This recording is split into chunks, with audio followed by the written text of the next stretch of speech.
رواية كوخ العمتم الفصل الرابع. البضاعة البشرية المنقولة. انبلج الصباح ذلك اليوم الكالح من أيام الشباط على مخلوقات بشرية حزينة مكسوفة وقلوب مكلوحة كانت تعيش في كوخ العمتم. لقد كوت العمة كلو قميصين خشنين ولكنهما لطيفان، وإلى جانبها كانت المنضدة قرب النار حيث كانت تكوي عليها. وقد استعدت العمة كلو لكي القميص الثالث على المنضدة، وقد كان من عادتها أن تبلل كل جزء من أجزاء القميص قبل أن تكويه، ولعل دموعها المنهمرة من مآقيها كانت تساعدها على تبليل الثياب المعدة للكي. وكان توم غير بعيد عنها يتصفح الكتاب المقدس الكبير الموضوع على ركبته، مسندا رأسه إلى راحة يديه. ولكن الزوجين لم ينطقا بكلمة، وكأنهما أصبحا أخرسين. وقد بدأ النهار بالوضوح، وأولادهما ما يزالون نائمين في سريرهم الجامع الصغير المصنوع بطريقة بدائية، وهو عبارة عن رفوف من الخشب ترتكز على دواليب كدواليب العجلات.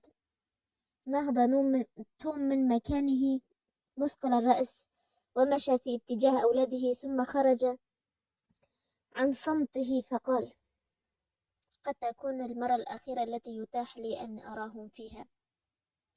ولم تجب العمة كلو على كلام زوجها، بل أخذت تكثر من تمليس القميص بالمكواة جيء وذهابا بحركات عصبية، حتى أن القميص غدا مع خشونته ناعما بعض الشيء. وعندما انتهت من عملها ارتمت بيأس على المقعد الخشبي وأخذت تنتحب وتجهش بالبكاء. فقال توم: لا تجزعي يا كلو، سيكون معي هنالك الله نفسه الذي أسبغ علينا رعايته هنا. هب أن ذلك صحيح، ولكن الله كثيرا ما يسمح بحدوث أشياء مروعة. إني خائفة عليك يا توم. فقال توم: إني أترك نفسي إلى الله، وهو وحده كفيل بأن يعينني على ما رسمه لي. والحقيقة أن هنالك ما يمكنني أن أحمده عليه رغم كل شيء. هو أن السيد باعني وحدي ولم يبعك أو يبع ولدا من أولادنا. فما دمتم أنتم في مأمن هنا، فأني لا أعبأ بأي شر خليق بأن يصيبني وحدي. سأستعين بالله على احتمال كل ما يمكن أن ألاقيه من متاعب، وهو يساعدني دون شك. كان باستطاعة السيد أن يعفو عن بيعك لو أراد، ولا يمكنني إلا أن أنحي بالملامة على موقفه الشاذ هذا. فقال توم: كلو زوجتي العزيزة، إذا كنت تحبينني حتما لا تتحدثي بهذه اللهجة، فلا أريد أن أستمع لأي تجريح موجه لسيد شيلبي. ألا تعلمين أننا ربيناه سويا، فحملته على كتفي وهو صغير واعتنيت به كأحد أولادي؟ لا، لا أعلم، ففي الأمر ملابسات لا أفهمها. وبعد أن قالت هذا انصرفت لإعداد طعام الغداء الأخير لزوجها العجوز الراحل عنها بعيدا، وقد عنيت بأن يكون ذلك الغداء أشهى ما يكون، أفضل دجاجة عندها، وأعدت أنواع الحلوى والفطائر بالإضافة إلى الحساء الشهي. واستغرب ولدها موذ تلك المأكل تضعها والدته على المائدة، فمد يده وانتشل قطعة من الدجاجة، فما كان منها إلا أن انتهرته وضربته بجمع كفها على أذنه وصرخت في وجهه: كيف تجرؤ أن تمسها؟ أما تعلم أنه آخر غداء يتناوله أبوك في هذا المنزل؟ ولامها توم على تصرفها، فقالت وهي تخفي وجهها وراء مأزرها: لا تؤاخذني، فما كان ذلك بقصد مني. وجمد الولدان في مكانهما لدى صراخ أمهما، وأخذا يتفحصان حركات أمهما وأبيهما باهتمام بالغ. ثم أسرع الطفل الصغير وتعلق بثياب أمه وبكى بكاء صارخا مدويا. عندئذ دعت كلو أولادها إلى المائدة، فأقبلوا عليها في شوق ولهفة. والآن قالت كلو يجب أن أعد لك ثيابك، ها هو ذا ثوبك الصوفي الذي يقيك الروماتيزم في هذه الزاوية، حافظ عليه جيدا فلن تجد منذ اليوم من يصنع لك ثوبا مثله، وهذه هي قمصانك الجديدة العتيقة قد رفوتها لك، ولكن يا إلهي من سيرفو لك جواربك بعد اليوم. وأسندت رأسها إلى جانب الصندوق وتنهدت، وهنا صاح أحد الأولاد: ها هي السيدة تأتي نحونا. فقالت كلو: إنها لا تستطيع أن لا تستطيع أن تبدل الواقع، فلماذا تراها جاءت؟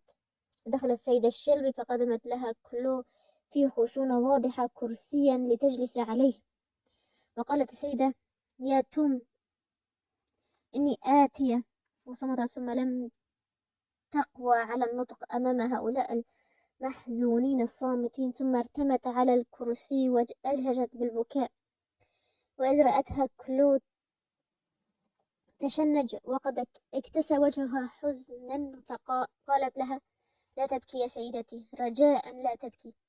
ثم انفجرت كلو بدورها بالبكاء، وبكت جميع كلهم مدة من الزمن بصمت. وأخيرا قالت السيدة: ثق يا توم بأني لا أستطيع أن أهبك شيئا ما ينفعك في مصيبتك، فهب أني أعطيتك الآن بعض المال فإنهم سيأخذونه منك دون شك، لهذا فإني لم أجد ما أقدمه لك سوى أن أقسم بالله العلي القدير أني سأعمل دوما لتلقف أخبارك، آملا في أن أفتديك واستعيدك من مالكك الجديد عندما يتيسر لي المال الكافي لذلك، وإلى أن يتم لي ذلك آمل أن تسلم أمورك لله. وفي هذه اللحظة أعلن الأولاد وصول السيد هيلي مالك توم الجديد، ولم يمضي على ذلك برهة حتى فتح الباب برفسة خشنة وقحة، وجهها القادم إلى باب الغرفة، ثم ظهر سيد هيلي في باب الغرفة بوجهه الفظ القاسي وعلامات الانتقام بادية عليه من جراء ما عاناه بالأمس من جهد ضاع جزافا في ملاحقة إليزا، وما كان منه إلا أن صرخ قائلا: قم أيها العبد، هل أنت مستعد؟ وأوقفت كلو الصندوق، تطلعت عابسة إلى النخاس وهي تنهض متثاقلة، وقد تبدى لها الموقف بحراجته، فاستحالت دموعها فجأة إلى شرار من نار توجه إلى النخاس. ونهض توم في هدوء انصياعا للأمر، ورفع صندوقه الثقيل ووضعه على كتفه، وحملت زوجته طفلها الصغير بين يديها لتتبعه إلى العربة، ولحق بها الطفلان الآخران وهما يعولان وينتحبان. وأخذت السيدة شيلبي تتحدث بصوت خافت إلى النخاس، فيما هما يتحدثان يتجاذبان أطراف الحديث. تقدمت الأسرة كلها إلى العربة الواقفة بحذاء الباب، حيث احتشدت جمهرة من نساء المنطقة ورجالها وأولادها لتوديع الرجل العجوز الوداع الأخير. والتفتت إحدى النساء المنتحبات إلى العمة كلو وقالت لها: يخيل إلينا أنك تتحملين وقع المصيبة أكثر مما نتحمله نحن يا كلو. فأجابتها الزوجة التعسة وهي ترمق النخاس الذي كان يتقدم نحو العربة وينظر شررا: لقد جفت دموعي يا أختاه، وأني لا أحس بالقدرة على البكاء بعد اليوم. وصرخ هنا في وجه توم: اصعد. فصعدت السلع الإنسانية إلى العربة، أما النخاس فقد سحب من تحت المقعد في عربة قيدين حديديين ثقيلين وصفدا بهما رجلي العجوز دون أن يبدي هذا تمنعا أو اشمئزازا. وصاح الجمع محتشدا صيحة استنكار، في حين قالت السيدة شيلبي وهي واقفة في شرفتها: أؤكد لك يا مستر هيلي أن لا حاجة تضطرك لاتخاذ كل هذا الحذر. وهنا أدرك الصبيان الصغيران حقيقة المصير الذي سيق إليه أبوهما، متعلقا بثوب والدتهما، وتفقا يعولان وينشجان على شكل يفتت الأكباد. وسمع جميع العم توم يقول: آسف لعدم التمكن من توديع السيد جورج. وكان جورج هذا نجل السيد شلبي غائبا عن الأقطاع، فلم يدري بالمصير الذي انتهى إليه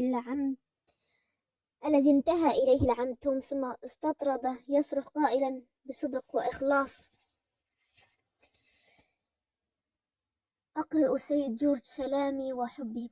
وهنا ألهب السيد هيلي بصوته ظهر الفرس، فانطلقت بهما العربة بسرعة، وكان توم يلتفت بعينيه وقلبه إلى بيته وامرأته وأولاده، حتى خفي عنه الكوخ والمودعون المحتشدون قربه.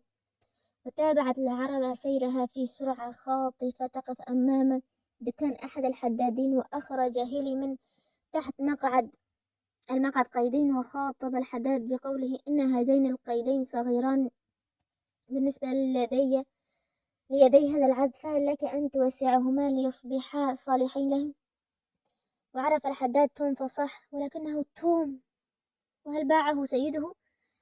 أجل باعه، ولكنه غير مضطر غير مضطر لتقييده بالأصفاد والأغلال، فهو أشد الناس صدقا وأكرمهم نفسا وتهذيبا. ولكن هيلي طلب من الحداد بغلظة واشمئزاز أن يسرع بما أمره به، فانصرف هذا إلى إعداد القيد. وفيما كان توم خارج الدكان مطرق الرأس يفكر فيما جرى لها، والحزن يحز في نفسه، إذا به يسمع وقع حوافر حصان وراءه. وقبل أن يعلم مصدر الصوت ويفيق من غمر استغرابه، كان الفارس هو جورج ابن سيد شيلبي، الذي قفز بنفسه كالسهم إلى العربة وطوق العم توم بذراعيه، ثم بكى بكاء مريرا، وقالت لتوم: إني أصرح على رؤوس الأشهاد أن ما عملوه هو وضيع خسيس، فأنا لا آبه لما قد يقولونه في، فإنه من المخجل حقا أن يتم هذا العمل. وثق لو أنني رجل له كل صفات حقوق الرجال لما سمحت لأبي أن يفعل بك مثل هذا. ورد توم بحزن، والدموع تنهمر من عينيه. كم أنا سعيد أن أراك يا مولاي جورج، فكلامك هذا يسبغ علي من النعم والمسرات أكثر مما كنت أحلم به. قال ذلك ثم حرك قدميه، فوقعت عين جورج على الأصفاد، فصرخ رافعا يديه: يا للعار، يجب أن أرمي هذا الوغد أرضا، أجل يجب أن أؤدبه. حذري من أن تفعل ما يغضب السيد، أرجو ألا يرتفع صوتك بالكلام، فليس من مصلحة أن أغضبه، فهو رجل شرير وقاسي القلب. هنا فلن أقدم على ذلك إكراما لك، ولكن بربك فكر معي كم هو أمر معيب وحقير أنهم فعلوا بك كل هذا دون أن يستدعوني أو يبعثوا إلي بكلمة استشارة. ولولا رفيقي توم لنكون لما علمت بالفاجعة، وأني لن أسامحهم، وسأعاتبهم جميعا كبارا وصغارا عندما أقوى على ذلك. ولكنك تنطق بالخطأ يا سيدي الحبيب، وليس في انتقامك ما يرضيني ويروق لي. وهنا أدار جورج ظهره إلى الدكان وهمس في أذن العبد: لقد جئتك بدولاري الفضي. فغلب التأثر على توم، وقال بصوت متهدج: ولكني لا أستطيع أن أخذه أيها السيد. لا أعذرني، بل عليك أن تقبله مني. وأعلم أني قد أخبرت العم كلوب بذلك، فنبهتني بأن أثقبه وأربطه بشريط، ليكون في مقدورك أن تعلقه حول عنقك وتخفيه عن الأنظار، وألا سلبك إياه هذا الوغد الذميم. وأني أصارحك يا توم بأني أود أن أسحقه بقدم هذا النخاس، فلا يشفي غليلي منه إلا أن أضربه. لا تفعل يا سيدي، هذا لن يعود علي بالفائدة المرجوة. قال جورج ذلك وانهمك بتعليق الدولار في رقبة توم، ثم استطرد يقول: والآن زرر سترتك فوقه وحافظ عليه، وتذكر كل ما رأيته أنني سآتي ذات يوم إليك ولأنقذك من أسرك. ولقد حدثت العم كلوب بهذا الموضوع ووعدتها خيرا، وسألتها ألا تجزع، وتتأكد بأني سأتدبر الأمر بنفسي دون مساعدة والدي، ولو أدى ذلك لتنغيص عيش والدي إن لم يوافق معي على افتدائك. يا سيد جورج، ما كان عليك أن تقسو على والدك إلى هذا الحد. إني لم أعني شيئا سيئا. والآن يا سيدي الصغير، كن مطيعا لوالديك ولازم أمك واطلب رضاها، فالله قادر بأن يمنحنا الحسنات والطيبات مرارا عديدة، ولكنه لا يمنحنا إياها إلا مرة واحدة، فإنك مهما عشت فلن تعد بمعاشرة امرأة مثل أمك حتى لو أكثر من 100 عام. أعدك بذلك يا عم توم. وهنا أقبل سيد هيلي وفي يده القيدان، فابتدره جورج بقوله: أعتقد أنه قد حان لك أن تخجل من ابتياع الرجال والنساء وتصفيدهم بالأغلال وكأنهم بهائم متوحشة، ولكن يا الصغير، ما دامت عائلتك ترغب في بيع الرجال والنساء فلست أجد غضاضة في شرائهم، فإن ابتياع الرجال والنساء والأولاد ليس أدعى إلى الخجل من بيعهم يا هذا. إني لن أقترف أيا من هذه الآثام حين أصبح رجلا، وإني لا أستحي من تنسيبي إلى ولاية كنتاكي، وقد كنت من قبل شديد الاعتزاز بهذا الانتساب.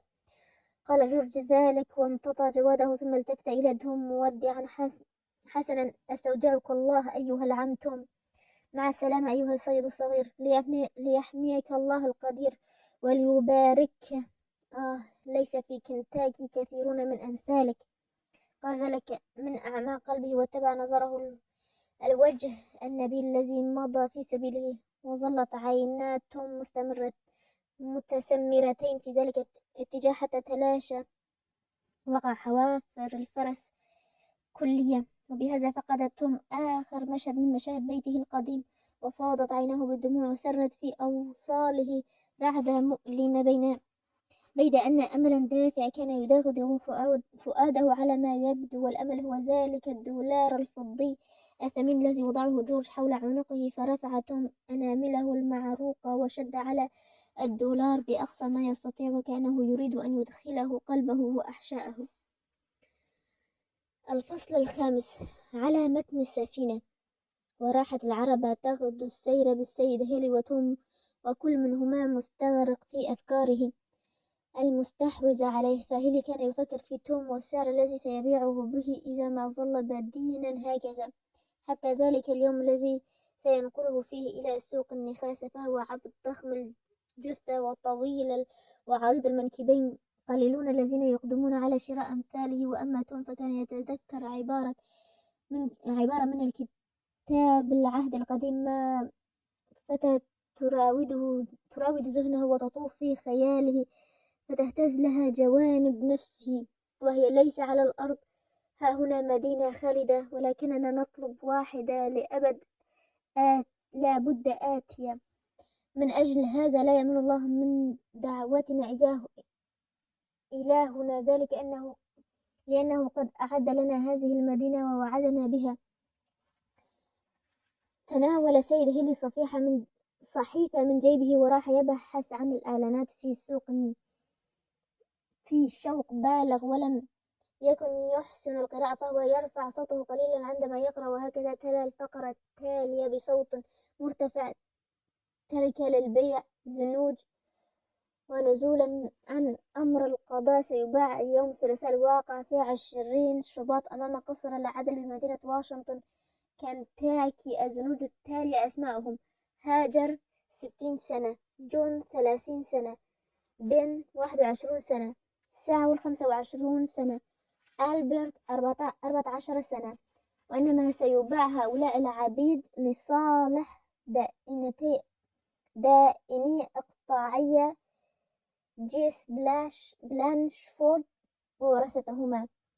ثم التفت إلى توم وقال: لقد قررت أن أشتري لك رفاقا يا توم، وأرجو أن يكونوا طيبين مثلك حتى تنعم برفقتهم. لذلك يتعين علينا أن نقصد واشنطن مباشرة، حتى إذا بلغناها أودعتك السجن وانصرفت لإتمام المهمة.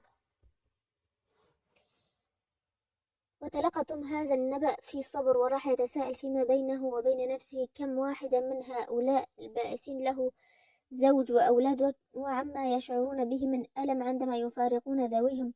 وأما ما كان فقد انقضى النهار وهبط الليل على هيلي وتوم في العاصمة واشنطن، فأما أحدهما فآوى إلى الفندق، وأما الثاني فزج في غياهب السجن.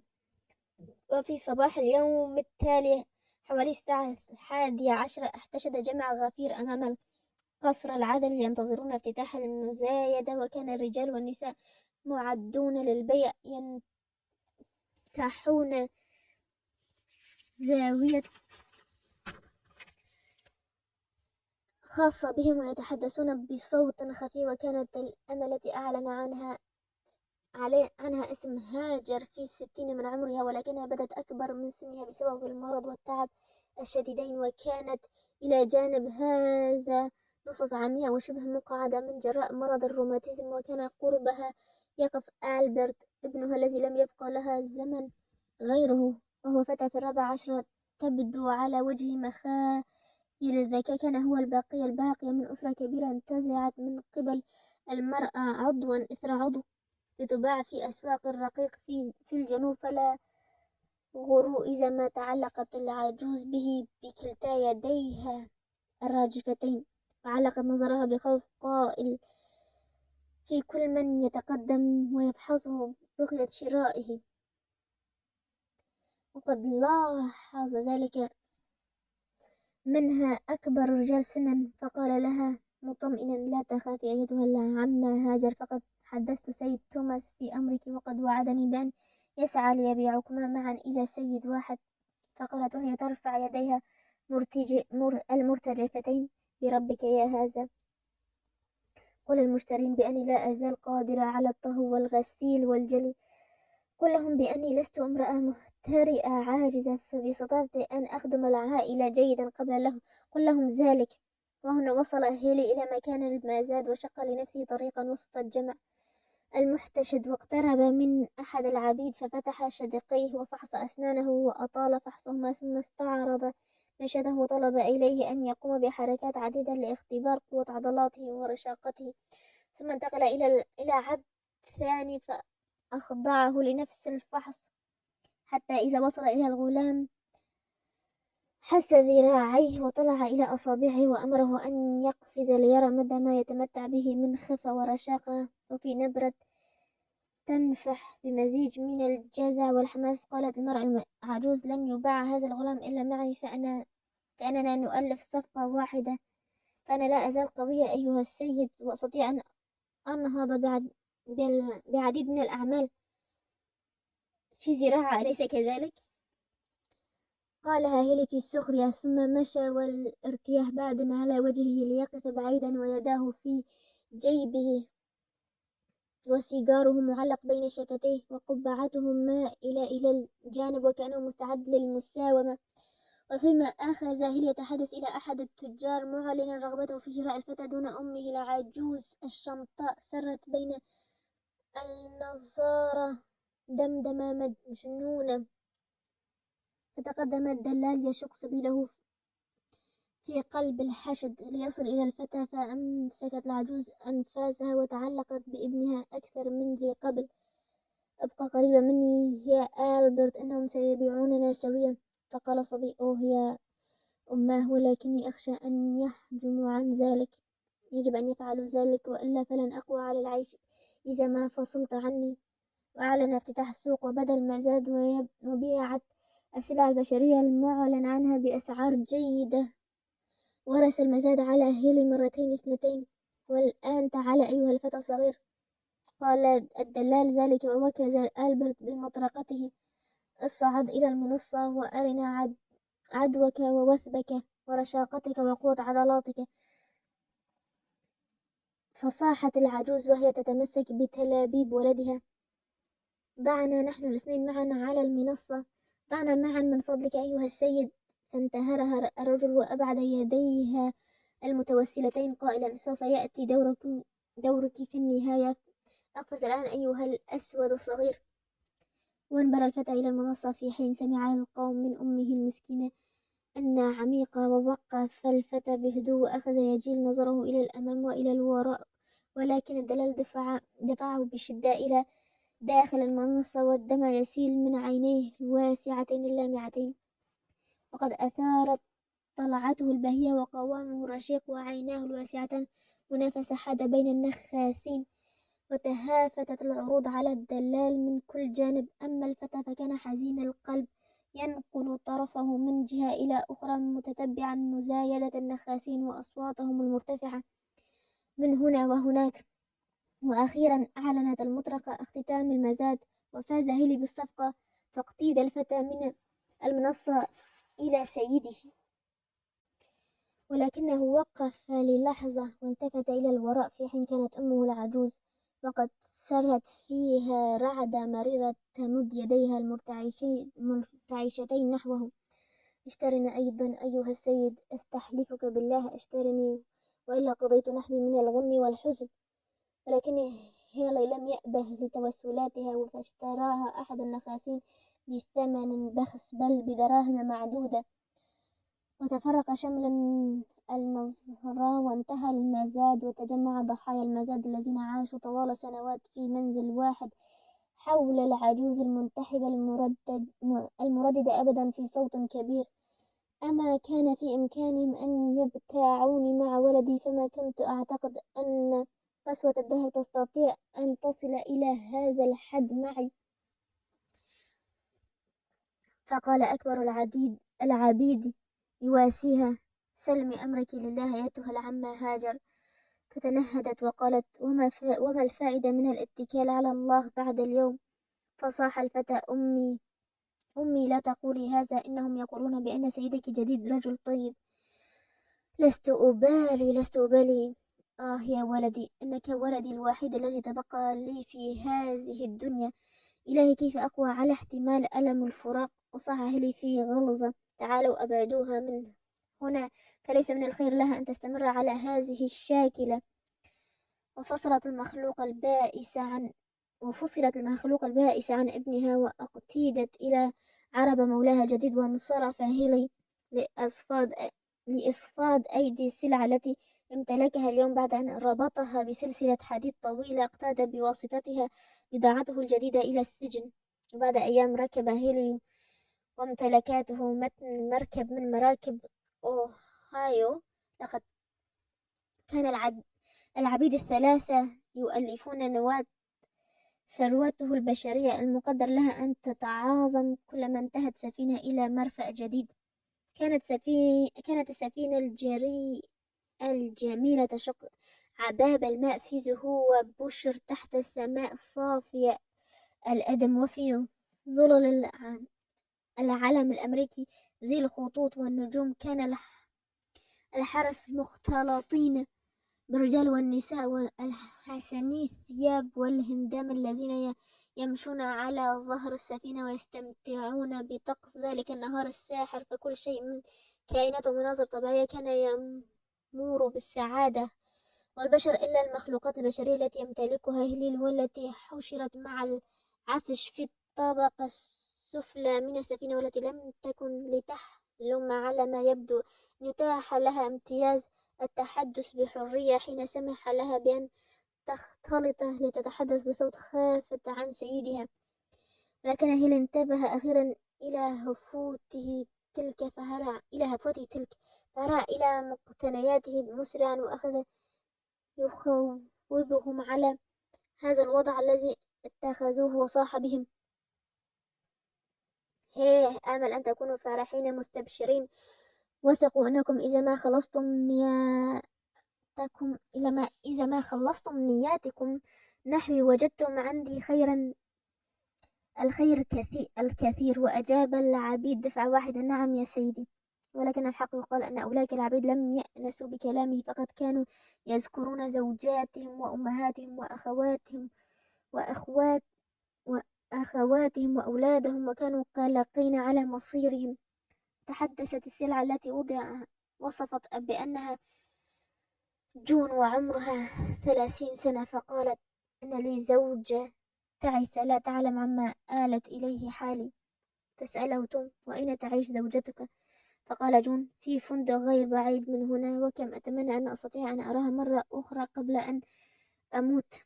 أما جون فبكى، وكان بكاؤه هادئا وطبيعيا جدا، فكانت دموعه تسيل على خديه ثم تنحدر على عنقه دون أن يتكلم وكأنه إنسان أبيض، فتنهد توم من قلب جريح وحاول أن يسري عن الرجل وأن يخفف عنه بعض الشيء. وفي ذلك يوم وصلت السفينة إلى مدينة صغيرة في ولاية كنتاكي، فنزل هيلي إلى اليابسة لغرض التجارة طبعا. وفي تلك الأثناء تمكن توم الذي لم تكن قيوده تشله عن الحركة بصورة كلية من أن يزحف إلى حافة السفينة، فراح يسرح طرفه في مناظر الشاطئ جميل، فاسترعى بصره منظر هام، فقد شاهد هيلي النخاس يعود إلى السفينة ومعه زنجية تحمل رضيعا، وتمتاز هذه الزنجية بحسن المنظر وجمال الصورة، وكان يمشي وراءها زنجي وبيده حقيبة صغيرة، وكانت إمارات السرور والبشر تطفح على وجه الزنجية وهي تحدث الزنجي أثناء سيرها إلى السفينة. وقرع الجرس وآتت الآلة البخارية وشق حيزوم السفينة عباب الماء، ومشت المرأة عبر الصناديق والبالات متراكمة في الطبقة السفلى من المركب، حتى إذا جلست تشاغلت بمداعبة طفلها، وتجول هيلي جولة أو جولتين حول السفينة، ثم اقترب من المرأة الجميلة وشرع يحدثها بشكل همس. ولاحظ القوم أن وجه المرأة قد تجهم وأنها فقدت بشرها، فكانت تجيب النخاس بكلام عال دال على الغضب والحنق، فقد سمعها تقول: إني لا أصدق ذلك، لا أصدق ذلك، فأنت تريد أن تخدعني. فقال هيلي وهو يسحب ورقة ما من جيبه: وإذا كان كلامي لا يقنعك فإليك هذه الوثيقة التي تثبت بيعك لي وعليها توقيع سيدك، وأعلم أنك كلفتني مالا ضخما. فقالت المرأة بغضب متزايد: لا أستطيع أن أصدق بأن سيدي يمكن أن يتخلى عني على هذا النحو. لا أصدق، بل لا يمكن أن يكون ادعاؤك صحيحا. في استطاعتك أن تسألي أي من هؤلاء الرجال الذين يحسنون القراءة قال ذلك، ونادى أحد المسافرين قائلا: أرجو يا سيدي أن تتلطف وتقرأ هذه الورقة على مسامع هذه المرأة، فإنها لا تصدقني. فقال الرجل: إنها وثيقة بيع موقعة من جون فوسديك، وهي تنص على أن الأمة لوسي وطفلها صارا ملك يمينك، إنه كلام واضح لا لبس فيه. وأدى هذا الموقف لتجمهر المسافرين حول المرأة الغاضبة، مما اضطر هيلي أن يشرح لهم سبب خلافه معها، ولكن المرأة قالت لهم بصراحة: لقد كذب علي، فقد ادعى أنه ينقلني إلى مدينة لويسفيل لأعمل الطاهية في الفندق ذاته الذي يعمل فيه زوجي، وبمثل هذا ادعى سيدي جون فوسديك، ولا يمكنني أن أتصور سيدي كاذبا. فقال الرجل: تبدو على محياه إمارات الطيبة وكرم النفس. بعد أن ألقى نظرة على الورقة: ولكنه قد باعك أيتها المرأة المسكينة، ما في ذلك الشك، باعك سيدك. إذن فهذا صحيح، ولا فائدة من العصيان يا سيدي. قالت مرأة هذا وركبت في هدوء كمن اقتنع بصحة أمر كان يعارضه، ثم شدت طفلها إلى صدرها لتثبيته، وصارت تجيل بصرها في النهر الكبير. وواصلت سفينة سيرها، وهبت فوق رأسها نسمة من نسمات الصيف الناعمة التي لا تتساءل عما إذا كان الجبين الذي تمر فيه أسود أم أبيض، ونظرت إلى أشعة الشمس تتلألأ على سطح الماء في تموجات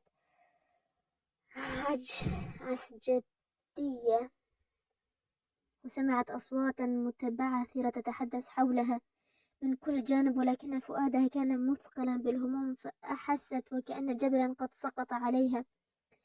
وتململ طفلها بين يديها ولطم خديها براحتيه الصغيرتين، فشدته إلى صدرها شدا محكما، نفحت دون قصد على وجهه الصغير الهادئ آهات متتالية، ثم سقطت الدموع من عينيها السوداوتين على وجه الطفل.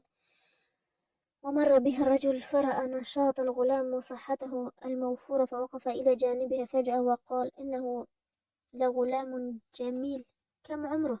فأجابت المرأة: 10 أشهر ونصف يا سيدي.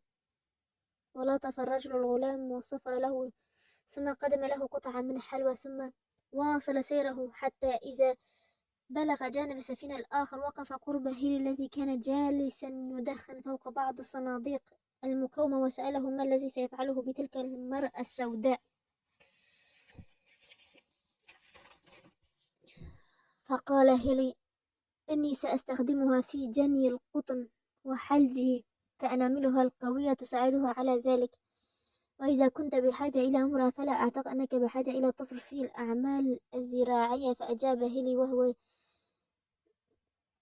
يشعل سيجارة جديدا: سوف أبيعه حالما أجد له شاريا. أحسب أنك ترضى ببيعه بثمن زهيد طبعا.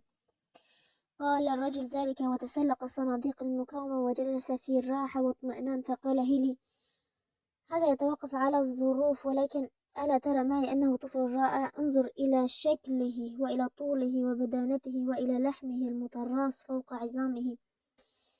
قال الرجل: أرى كل هذا، ولكن لا أخالك تطلب ثمنا له أكثر من 10 دولارات، خاصة وأنه من العسير عليك أن تعني بتربيته وترعاه بنفسك. فهذا هيلي رأسه وقال: لا، ولكن بكم تطمع أن تبيعه؟ فقال هيلي: يمكنني أن أربي الطفل بنفسي أو أن أعهد به إلى مربية ما دام صحيح البنية، وعندئذ أستطيع أن أبيعه ب100 دولار بعد 6 أشهر، وقد أبيعه بعد سنة ب200. وقد أبيعه بعد سنة ب200. لهذا فلا أوافق على بيعه الآن بأقل من 50 دولارا. قال هذا وحرك رأسه بما يدل على الحزم والإصرار. ولكن طلبك هذا يثير الضحك. فقال هيلي: لن أتراجع عن قراري. فقال الرجل: إني على استعداد لأن أدفع 30 دولارا ثمنا له، ولو سألتني سنتا واحدا فوق ذلك لما فعلت. فتنحت هيلي وبصق على الأرض، ثم قال: يمكننا أن نتفاهم يا هذا، لما لا نقسم الفرق؟ فأني أقبل منك 40 دولارا فقط، وثق أن هذا أقصى ما يمكنني أن أتنازل به. فقال الرجل بعد تفكير: حسنا، لقد اتفقنا. فقال هيلي: اتفقنا في أي بلد ستهبط؟ في لويسفيل. فقال هيلي: وأي لويسفيل تقصد؟ ولسوف تصلها قبل الغسق، وأعتقد أن الطفل سيكون نائما، فأنا من الذين يكرهون الغضب والعويل، وأفضل أن أقوم بكل مصفقاتي بسلام وهدوء. ووصلت السفينة إلى ميناء لويسفيل مساء، وكان الجو لطيفا، فاستفاقت المرأة من ذهولها والنشوة، تغمر نفسها يقينا منها بأنها بعد قليل ستلاقي رفيق حياتها. فوضعت طفلها الغارق في النوم في مكان ضيق بين الصناديق الحمولة، ثم أسرعت إلى جانب السفينة المطل على الرصيف، حيث المستقبلون متجمهرون آملا في أن تجد زوجها بين نزل الفنادق العديدين متزاحمين في الرصيف. وفيما كانت الأم مستغرقة في البحث عن زوجها، حمل هيلي الطفل النائم وقدمه إلى المشتريه وهو يقول: حذاري أن توقظه. فتهرع أمه لانتزاعه من بين يديك عندما تسمع صراخه. فتناول الرجل الرضيع وولى به عائدا إلى رصيف الميناء. وعادت المرأة إلى حيث وضعت طفلها بعد أن يئست من العثور على زوجها. فوجدت هيلي النخاس، ولكنها لم تجد طفلها، فصرخت: ولدي، ولدي، أين هو؟ أين أرسلته؟ أعلمي أن ولدك لم يعد لك، ومن الخير أن تعلمي ذلك في بداية الأمر من أن تعلميه آخر الأمر. ولقد كنت متأكدة من أنك لن تستطيعي أن تصحبيه إلى الجنوب، وساعدتني الظروف، فبعته لأسرة من الأسر الكريمة التي تتمكن من تربيته أفضل تربية، بل أفضل مما لو بقي معك. وارتعدت فرائص المرأة لدى سماعها هذا الكلام، فحدجت النخاس بعينين تتميزان غيظا وحقدا. ولكن مثل هذه النظرات لم تكن لتقلق هيلي، فقد اعتاد على رؤية مثل هذه المواقف مئات المرات قبل اليوم، ولهذا فلم تهز غضبة المرأة ولا ما أصابها من الألم، إذ أنه لم يرى في ضيق أنفاسها وحدة نظراتها وتململ حركاتها غير ظاهرة من ظواهر التجارة السوداء، وكل ما يخشاه هو أن تنفجر المرأة بالبكاء والعويل فتسبب له إزعاجا هو بغنى عنه على ظهر سفينة. ولكن المرأة التعسة لم تعول ولم تنتحب، لقد أصابت الطعنة شغاف قلبها فلم يبقى فيه متسع لصرخة أو ألم، وجلست مكانها شاردة اللب تطلعت إلى الأمام ولكن دون أن ترى شيئا معينا. واختلط ضجيج السفينة وهدير آلاتها في أذنيها المشوشتين وأصابها البكم فهي ساكنة سكون الأموات. وأحب النخاس أن يحاكي بعض ساساتنا من مقلدي أصحاب القدر الإنساني الرقيق، فراح يقدم لها أفانين العزاء. أنا أعلم أن المصيبة تكون شديدة الوطأ بادئ الأمر، ولكن امرأة ذكية وحساسة مثلك لا تدع للغم سلطانا على نفسها، لقد كان ذلك ضروريا ليس إلى اجتنابه سبيل. فقالت المرأة بصوت مختنق: حبذا لو تصمت يا هذا. ولكن النخاس أصر على الكلام: إنك امرأة ذكية يا لوسي، وإني مزمع أن أعاملك أحسن المعاملة، ولسوف تجدين في وقت قريب رجلا جميلا يرضي أهواءك. كما أود يا سيدي أن تصمت أو تعفيني من الإجابة عن كلامك. وأشاحت بوجهه عن النخاس، فلم يجد بدا من قطع الحديث وتأجيله إلى فرصة أخرى. وكان توم يتتبع المشهد من أوله إلى آخره، وتفطر قلبه أسى على هذه المرأة المتكدرة، فاقترب منها وحاول أن يقول شيئا ولكنها كانت مستغرقة في الأنين ترسله فتتقطع له نياط القلوب. وبلهجة صادقة وعيون مليئة بالدموع أخذ توم يحدث المرأة عن الحياة وعن خيرات السماوات إن هي صبرت، وبإيمان شديد وطيد أخذ يحدثه عن يسوع الرحيم الرؤوف وعن الجنة في العالم الآخر التي وعد بها يسوع المؤمنين. ولكن غم المرأة شديد حال دون سماعها أقوالهم، وكان قلبها متعطلا عن الشعور بالإحساس. وهبط الليل هبطا رائعا مشرقا بعيونه الملألئة التي لا تعد والتي تومض بالجمال، ولكنها صافية ولم تنبعث من تلك السماء النائية كلمة الرؤوم أو تمتد منها يد مسعفة. واختنقت صيحات التجارة واللهو واحدة إثر أخرى، ونامت السفينة كلها نوما هادئا عميقا. وتمدد توم على أحد الصناديق وهناك حيث كان مستلقيا سمع أنات مخلوق بشري مضني الفؤاد: ماذا أصنع يا إلهي، ساعدني يا إلهي. وظلت هذه الأنات ترن في أذني فترة خالها دهرا طويلا، وأخيرا غرقت الهمهمة في بحر من الصمت الكبير. استفاق توم قبل منتصف الليل مذعورا إذ أحس بطيف أسود يمر به، ثم ينطلق إلى جانب السفينة الآخر، ثم يلقي بنفسه في خضم الماء. ورفع توم رأسه ليتأكد من صحة ما جال في خاطره من وساوس، فوجد مكان المرأة خاليا، فأدرك أن المرأة قد رمت بنفسها في النهر. ولقد حاول العجوز أن يعمل شيئا، ولكن عبثا، فقد كف قلب المرأة عن الخفقان بعد أن غزت أمواج النهر جثتها وابتلعت كل ما كان يجول في خاطرها وقلبها من آلام ومتاعب. الفصل السادس. إيفا كان من بين ركاب السفينة التي تسافر إلى نيو أورليانز 3 ركاب توطدت روابط المحبة والألفة بينهم وبين توم، حتى أنه يمكننا القول أن مصير توم قد ارتبط بهم أشد الارتباط، وتعلق قلبه بهم كل التعليق.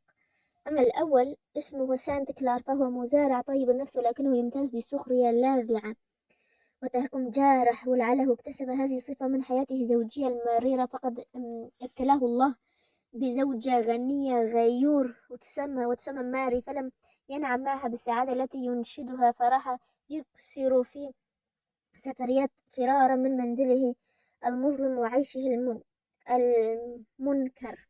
أما الراتب الثاني أوفيليا، وهي ابن عم سيد كلار، عانس في 45 من العمر، متزمتة طهريا طهرية النزاعات، متجهمة الوجه أبدا، تبدو عليها إمارات الصرامة والقسوة. وقد جاء بها سيد كلار لتدير قصره وتشرف على تربية ابنته. وأما الثالثة فكانت إيفا نيجيلين ابنة سيد كلار، فتراوح عمرها ما بين 5 و6، وكانت آية في الجمال رشيقة خفيفة لا تستقر في مكان إلا بمقدار ما تستقر أشعة الشمس أو نسمات الربيع، وكانت تعلو وجه ملامح من البراءة الحالمة أشبه ما تكون بتلك التي يخلعها خيال المرء على الكائنات الأسطورية. وكان شعرها ذابه الطويل كسحابة يحيط بوجهها الجميل، وكانت عيناها البنفسجيتان تشعان ببريق جذاب، وتظللها أهداب شقراء مما يجعلها تختلف عن كل الأطفال. وكان جمالها الخلاب يجذب أنظار كل من يشاهدها، وهي تلهو وتنتقل هنا وهناك على متن باخرة. وكان توم يراقب هذه المخلوقة الصغيرة المرتدية روبا بالبياض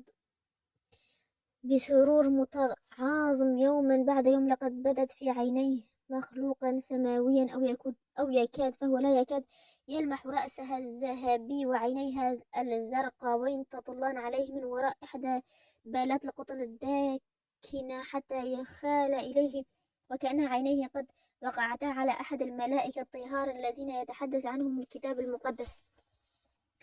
وكانت إيفا نجيلين حزينة ثقيلة النفس كلما مرت بالقرب من ممتلكات هيل البشرية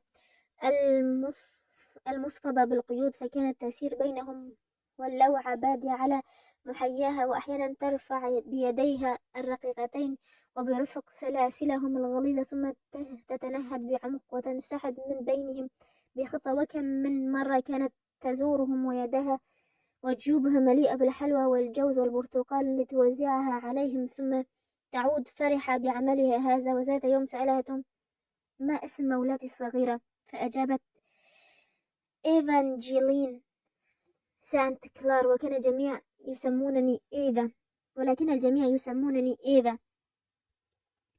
ثم التفتت إليه وسألته: ولكن ما اسمك أنت؟ اسمي توم، وقد كان الصغار يدعونني العم توم هناك بعيدا حيث عشنا في كنتاكي. اسمح لي إذن أن أدعوك العم توم، فأنني أحببتك. والآن أيها العم توم، إلى أين أنت ذاهب؟ لست أعلم يا مولاتي الصغيرة. فاستغربت إيفا وقالت بدهشة: لست تدري؟ كل ما أعرفه أنني سأباع لواحد من الناس، أما من يكون هذا الرجل فذلك أجهله. فسارعت إيفا إلى القول: باستطاعة بابا أن يشتريك، وإذا تم لنا ذلك فعندئذ يمكنك أن تتمتع بالحياة. سوف أسأله أن يفعل ذلك هذا اليوم بالذات. شكرا يا سيدتي الصغيرة. كان اليوم التالي قائزا تنقبض منه الأنفاس، وكانت السفينة قد اقتربت من مرفأ نيو أورليانس، مما جعل جوها مليئا بالحركة. فقد بدأت البحارة بالاستعداد للنزول، وأخذ المسؤولون عن نظافة السفينة يتولون تنظيفها وصقلها استعدادا لدخولها الثغر دخول الفاتحين. كما أخذ المسافرون يجمعون أمتعتهم ويرتبونها بانتظار النزول إلى اليابسة.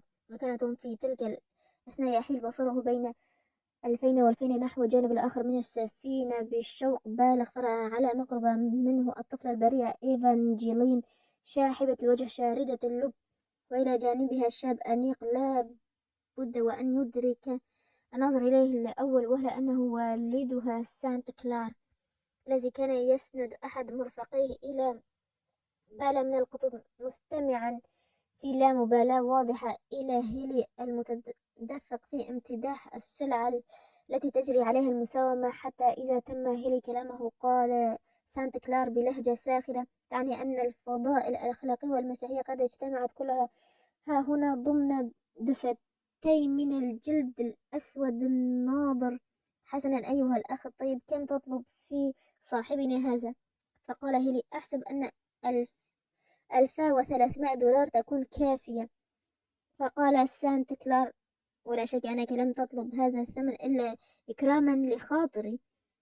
لا شك أنك تعتقد أني أغالي في الطلب، ولكن حبذا لو تنظر إلى يديه ورجليه الكبيرة وإلى اتساع صدره، فهو قوي كالحصان. مثل هذا الزنجي يستحق ثمنا باهظا حتى لو كان غبيا، فكيف به وهو يتحلى بمواهب عقلية وأخلاقية عالية؟ إن هذا الزنجي كان يشرف على مزرعة سيده بأكملها، وكان ناجحا في عمله كل نجاح. فقال الشاب ساخرا كعادته: إن ادعاك هذا غير مرض، فالعبد كما تدعي يعرف كل شيء ويقوم بأعظم الخدمات، فهو ذكي. وأخشى العبيد الأذكياء فقد يطلقون سيقانهم للريح ويسرقون الخيول ويتحالفون مع الشعب عندما تسنح لهم الفرص. لهذا كله أرى من الضروري أن تخفض سعره بضع مئات الدولارات، نظرا لما يمتاز به من ذكاء خارق. قد تكون على صواب في حذرك، لولا أني متأكد من خلقه الرفيع، وبإمكاني أن أطلعك على شهادة سيده القديم وشهادات سواه، مما يثبت لك أن هذا العبد هو من أكثر المؤمنين ورعا واتقا. ولعلك لا تستغرب عندما أطلقوا عليه هناك في موطنه السابق لقب المبشر، وعلى هذا فسوف أجعل منه قسيس الأسرة. تلك فكرة رائعة، فالدين بضاعة نادرة في منزلنا. فقال هلي: أنت تمزح من دون شك، ومن أين عرفت ذلك؟ ألم تقل إنه كان يعرف بالمبشر؟ هنا همست إيفا في أذن والدها بعد أن التقت متن أحدى الرزم وطوقت عنقه. بابا، اشتريه بأي ثمن، إن معك مالا كثيرا وأني أريده على كل حال. ولكن ما حاجتك إليه يا إيفا؟ أتريدين أن تعملي منه حصانا خشبيا هزازا أو لعبة أم ماذا يا بنيتي؟ فقالت إيفا بإصرار: أريد أن أجعله سعيدا. هذا سبب وجيه طبعا. وهنا قدم النخاس شهادة موقعة من سيد شيربي تدل بوضوح على التقوى والصفات الحية التي يتحلى بها توم. فتناولها سانت كلار بأطراف أصابعه وألقى عليها نظرة باردة وقال: حسنا، ولكن لست واثقا على أي حال من المسألة الدين هذه، إن بالأتقياء البيض ممن هم على الشاكلات، أولئك البائسين الورعين الذين نصادفهم قبيل المعارك الانتخابية، حتى إذا أصبحنا لا نعلم من الذين سيتمكن خداعنا في المرة القادمة، ثم أنني أجهل تماما ما ارتقت إليه منزلة الدين وما وصلت إليه أسعاره في هذه الآونة. فأنا لم أراجع الصحف في الفترة الأخيرة لأرى ما انتهت إليه أسعاره. كم 100 من الدولارات ستتقاضى مقابل هذا الدين؟ فقال نخاس: إنك تحب المزاح يا سيد كلار، ولكن ثق إن ما أقوله لك عن ورع هذا العبد صحيح 100%. وأخيرا قال الشاب وهو يسحب من جيبه مجموعة من الأوراق المالية ويقدمها إلى النخاس: على كل حال دونك المال فعده. وتهللت أسارير هيلي وعد المال، ثم دسه في جيبه وراح يملأ وثيقة من وثائق البيع ليقدمها بعد لحظات إلى سانت كلار. ونظر الشاب إلى الوثيقة التي قدمها له هيلي ثم تساءل: ليت الشاعر ما المبلغ الذي أباع فيه لو جرأت هذه التجزئة وقمت هذا التقويم: كذا من الدولارات لشكل الرأس، وكذا لارتفاع جبيني، ثم كذا لثقافتي وذكائي وتديني. أسأل الله العافية، فليس من شك في أنني لن أعطي لقاء هذه المادة الأخيرة غير مبلغ هزيل. قال ذلك وأمسك بيد ابنته ومضيا إلى حيث كان يجلس توم مطرق الرأس كليم الفؤاد. حتى إذا انتهى إليه وضع سانت كلار إصبعه تحت ذقن العبد وقال له مداعبا: أرفع رأسك يا توم وقل لي، هل يعجبك مولاك الجديد؟ رفع توم رأسه وألقى نظرة وادعة على الشاب الأنيق، وأحس بالدمع يترقرق في عينيه، فقال: ليبارك الله أيها السيد. حسنا، إني لا أرجو أن يفعل ما اسمك يا توم. قل لي، هل تستطيع أن تركب الخيل يا توم؟ فأجاب العبد: لقد تعودت ذلك منذ زمن بعيد، وكان السيد شلبي يملك عشرات من الخيول. اتفقنا إذن، فلسوف أكلفك بقيادة العربة الشريطة ألا تعاقر الخمر غير مرة في الأسبوع، ذلك عند الضرورة الملحة القاهرة. ونظرتهم إلى سيده الجديد باستغراب، وكأنه أحس بالإهانة تنبعث من كلام ذلك السيد الجديد، ثم قال: أنا لا أشرب الخمر أيها السيد. فقال سانت كلار: لقد سمعت هذه القصة من قبل يا توم، ولكن الأيام سوف تظهر أن لنا الحقيقة هذا الأمر. وعندما تبدى له أن كلامه قد آذى توم وأن سحابة من الغم قد غطت وجه توم، تلطف في كلامه وأردف قائلا: لا تبتئس يا بني، لست أشك في أنك سوف تسلك النهج القويم من دون ريب يا سيدي. فقالت إيفا: لسوف تستمتع بحياتك حرة أيها العم توم. فأبي يحب جميع الناس، ولكنه معتاد على السخرية منهم دائما. بابا يشكرك أجزل الشكر على هذا المديح. قال سانت كلار ذلك ثم استدار على عقبيه ومضى في سبيله.